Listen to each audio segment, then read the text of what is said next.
Welcome back to my spiritual therapy. It's Miss Mocha, your spiritual therapist. I'm coming with the last little bit of Leviticus. I believe this is like part 5 or 6, and then there will be one more part after this. So, one more video, and we'll be done with Leviticus.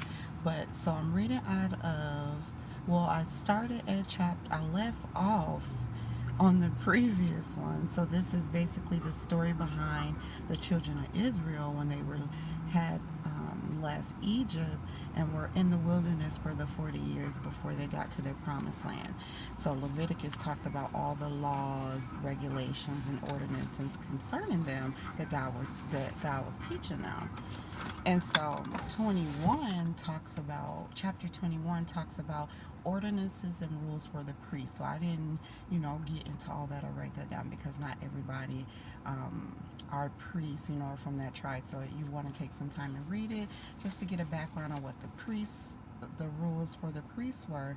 And then that is chapter 21 verses chapter 22 up into verse 16.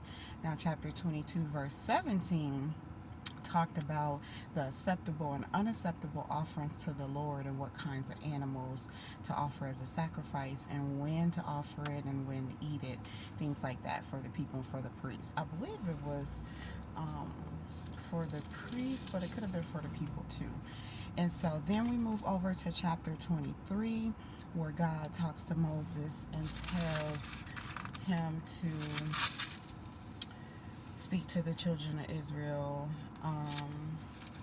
Because, 21 and 22 was God telling Moses to speak to Aaron, and the priests about their rules. And then 23 is God speaking to Moses to speak unto the children of Israel about the feast. And it says convocations, which I didn't know what that meant, so I looked it up, and that means assemblies. So they're like sacred or holy assemblies that God wanted Moses to specifically teach the children of Israel, because these would be like holy festivals, holy meetings that they would be celebrating and observing as official days. Or so he wanted the children of Israel to honor these days and pretty much celebrate them. And so I'll just go through real quick what those are. It is 7 of them. So the first one is the Sabbath day. So this is the 7th day of rest. So you work 6 days, and the 7th day you must rest and observe this as a holy day. And you're not to work on this day, which is every Saturday. So this is something that God states throughout the Bible, the Old Testament, because he wants us to keep the Sabbath day holy, not to work on his day, which is the day of the rest. Even he rested on the 7th day. So I'm drinking kombucha. I'm trying not to drink alcohol. I'm trying to just do like these and water, natural spring water, and tea. I got some good tea. I'll share it probably on my other channel. So please go follow, like, share, and subscribe to my new channel, Miss Mocha Moments. Okay? But anyway, yes, back to the feast that he wanted us to celebrate. The second one is the Lord's Passover and Feast of Unleavened Bread. And that 7 days you eat bread without yeast. And that he talks about that in Exodus. If you don't know what it is, go check it out. I even got videos on it.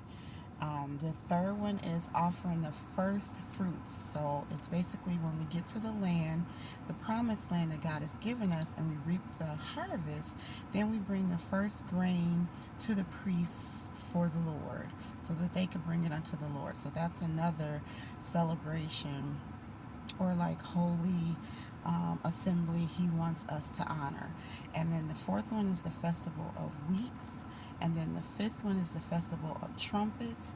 And the sixth one is the Day of Atonement, which is like you hold a sacred assembly, deny yourselves work, and you kind of rest like a Sabbath day. So it goes into more details about these in chapter 23, but I just wanted to point them out. The last one is the Festival of Tabernacles. And so these are the Lord's appointed festivals to be celebrated as sacred assemblies and to bring offerings to the Lord. So it's like the stipulations of the festivals, how to celebrate them, and for how long. So this is pretty much God's holidays that we should be celebrating. And so chapter 23 breaks it all down. So you want to read it. And then he ends chapter 23 with this that I thought was really important, especially for me in my situation, because it's like if you're ever wondering what God is taking you through and you just don't understand it, he always says don't lean on your own understanding, acknowledge him, ask him, and he'll direct your paths. And so he'll like direct you to the answer, or he'll give you the answer, or he'll just get you to a better place.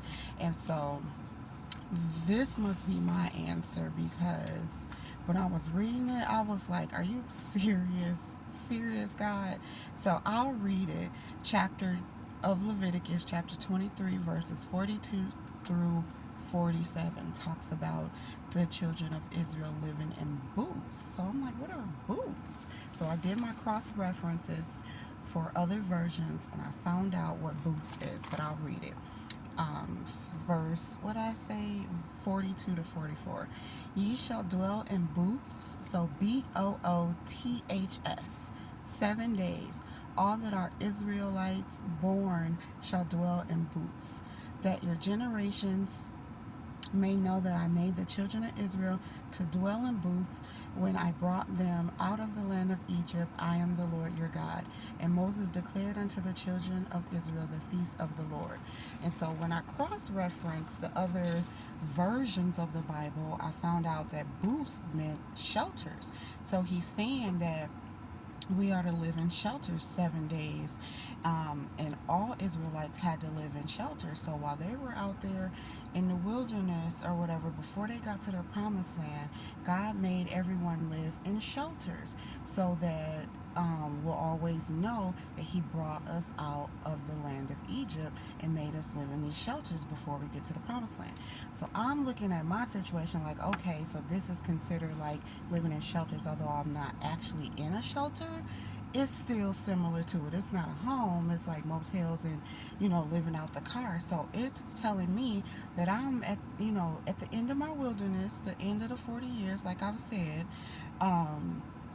and it just is all making sense. So he had to take me through this wilderness period for 40 years, teaching me all his ordinances, all of his laws, and not just me, all of the children of Israel, or any followers of Christ, of God, And so this is what you have to go through. And I don't know what he mean by 7 days, because I had definitely been up in these booths or shelters or motels for longer than 7 days, but it just gives me the comfort that he put every children of Israel through this in order to get them where he's taking them, which is the promised land.